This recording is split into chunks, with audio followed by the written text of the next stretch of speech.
Mick, have you seen the quarterback stance issue as far as him when he would have a staggered stance, it would be a pass, and then when he had an even-footed stance, it would be a run? Have you seen that on social media? No, but you know what? It does not surprise me, man. Having spent my time in baseball, you could tell that it was tipping off something, right? Because they absolutely knew when he was going to throw the ball or he was going to run the ball. It does not surprise me. I've seen guys tip pitches, and it'd be the same thing, the fastball, curveball. Wow. And how did we not figure it out, or he just couldn't do it? Well, and you, I'm sorry, I talked about this with Chris, but since this is not a repeat of me saying this, or at least yet, I'm going to say kind of what I said there, and you'll have to just kind of listen to it again. I'm sorry if you watched that video, but what I'll say about it is I've never really paid too much attention to quarterback stances, and just, until this was brought to my attention, there was never really a need to. Like, I knew quarterbacks had different stances, but they're just something that never really stood out to me necessarily. But right. Then, so I went back and I had to go back and watch a lot of his tape just because it was brought to my attention. I want to answer when people are asking me and they're tagging me in it. I want to give them an answer. So I'm going back and I'm watching, but you're not going to watch all of these games. I didn't go back this morning and watch every game he's ever played. But I started off with the Texas A&M game 2 years ago when he was the starter. Yeah, breaking down film. Yeah, because I do want to – if you ask me a question, I'm going to do whatever I can to answer it. Right. But so 2 years ago, it was an even stance, and he was pretty consistent with it. Then last year, now granted, he in that Texas A&M game, there were certain instances where he would have a staggered stance. You'll hear me refer to it as staggered, meaning he had 1 foot back, or even, which is his feet were even.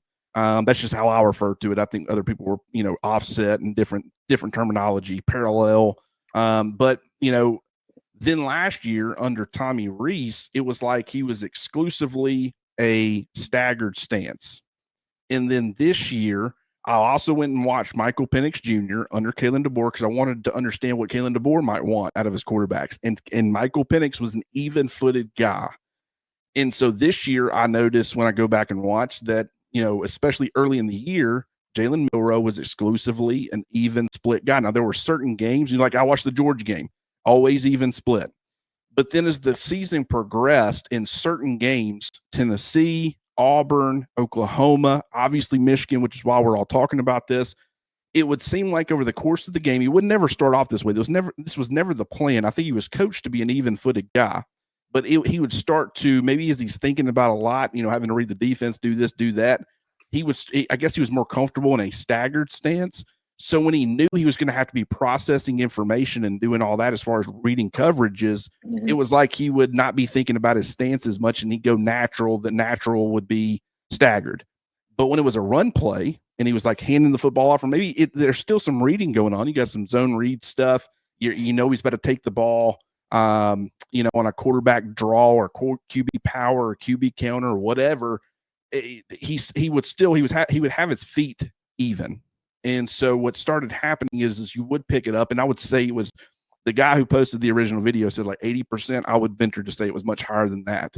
Right. But it became at times, and the reason that he's probably saying 80% is because early on in games, that wasn't what Milroe was doing. He would do it throughout the course of a game, but you could start to figure out they're throwing the football or they're running the football based off of the stance that he had.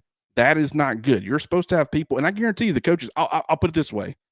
One of the other problems, one of the other tells, and no one that I've seen is talking about this yet, but one of the other problems that Milroe had last year that I know last year's coaching staff talked to him about is when he would do this pre-snap, he would be in a praying hand thing.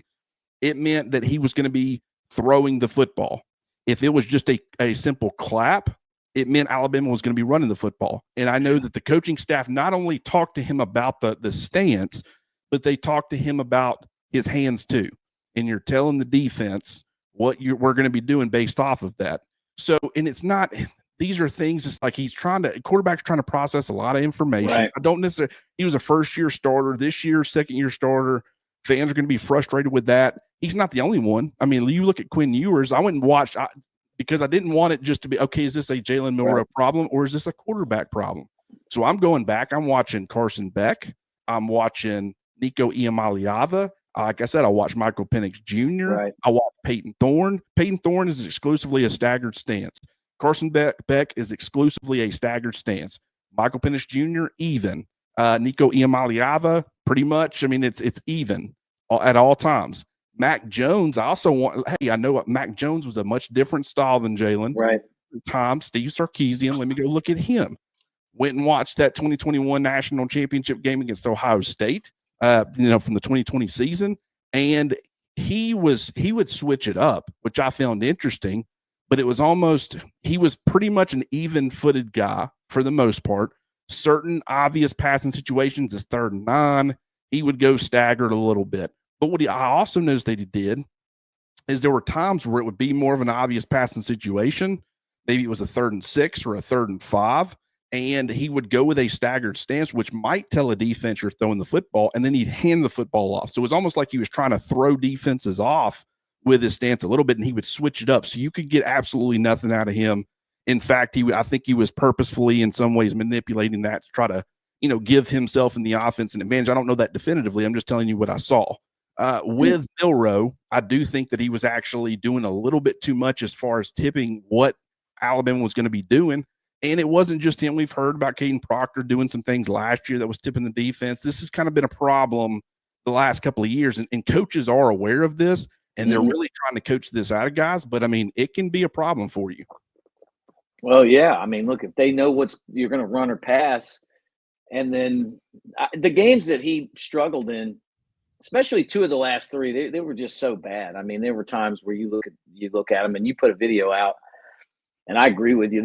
As much as I like him and I like him as a person, I appreciate his contribution, and it goes beyond this season and playing quarterback, but just sticking around and being a positive influence on, the guys that were transferring and jumping off the ships and all that stuff. But he digressed, man. I mean, those last 3 games were just brutal. But one thing that Josh Miller did ask is, I don't understand why you don't teach the same pre-snap stance no matter what play is called. They are absolutely taught that 100%. I know beyond a shadow of a doubt. They were seeing this stuff. Now, granted, if you're giving a guy like Mac Jones a little bit of freedom and he's actually manipulating defenses by doing different things, that's one thing.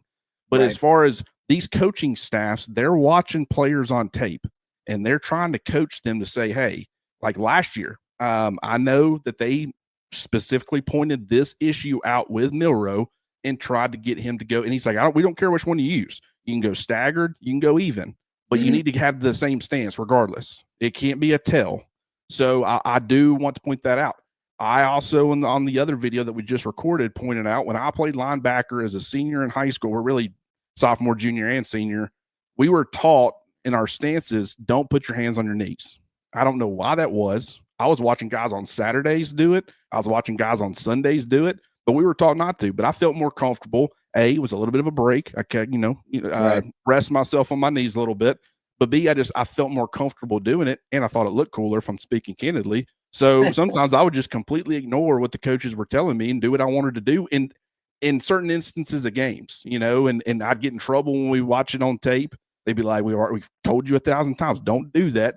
And and back then I didn't have the discipline to understand there's a reason coaches are coaching you to do certain things.